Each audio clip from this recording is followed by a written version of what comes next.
తెలంగాణ రాష్ట్ర ప్రభుత్వం, రాష్ట్ర ముఖ్యమంత్రి రేవంత్ రెడ్డి, రాష్ట్ర వ్యవసాయ శాఖ మంత్రి తుమ్మల నాగేశ్వరరావు గారి ఆధ్వర్యంలో ప్రతిష్టాత్మకంగా చేపట్టిన నాణ్యమైన విత్తనం రైతన్నకు నేస్తం విత్తు కొద్ది పంట కార్యక్రమంలో భాగంగా పెద్దపల్లి నియోజకవర్గంలోని సుల్తానాబాద్ మండలం కోట్నాపల్లి గ్రామంలోని రైతు వేదికలో రైతులకు విత్తనాలను పంపిణీ చేసి కార్యక్రమాన్ని పెద్దపల్లి శాసనసభ్యులు చింతకుంట విజయరమణారావు ప్రారంభించారు. ఈ సందర్భంగా ఎమ్మెల్యే విజయరమణారావు మాట్లాడుతూ తెలంగాణ ప్రభుత్వం ప్రతిష్టాత్మకంగా చేపట్టిన నాణ్యమైన విత్తనం రైతన్నకు నేస్తం ద్వారా వ్యవసాయ శాఖ మరియు ప్రొఫెసర్ జయశంకర్ వ్యవసాయ విశ్వవిద్యాలయం ద్వారా స్థానిక వ్యవసాయ పరిశోధన స్థానం కూనారం పరిశోధన స్థానం నుండి తయారు చేయబడిన వరి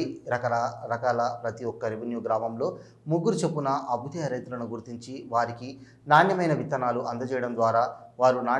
నాణ్యత ప్రమాణాలు పాటించి మంచి పంట దిగుబడిని సాధించి ఇతర రైతులకు విత్తనాన్ని పంపిణీ చేయడం వలన రైతులు నాణ్యమైన విత్తనాలు పొంది అధిక దిగుబడులు పొందుటకు వీళ్ళతో పాటు విత్తనాలపై చెల్లించే అధిక ఖర్చును నివారించవచ్చు. అదేవిధంగా రైతులు ముందస్తు వ్యవసాయాన్ని అలవాటు చేసుకోవడం వలన అధిక దిగుబడులు పొందడమే పాటు ప్రకృతి వైపరీత్యాల నుండి తట్టుకొని రైతు లబ్ధి పొందడానికి అవకాశం ఉంటుందని వారు వివరించారు.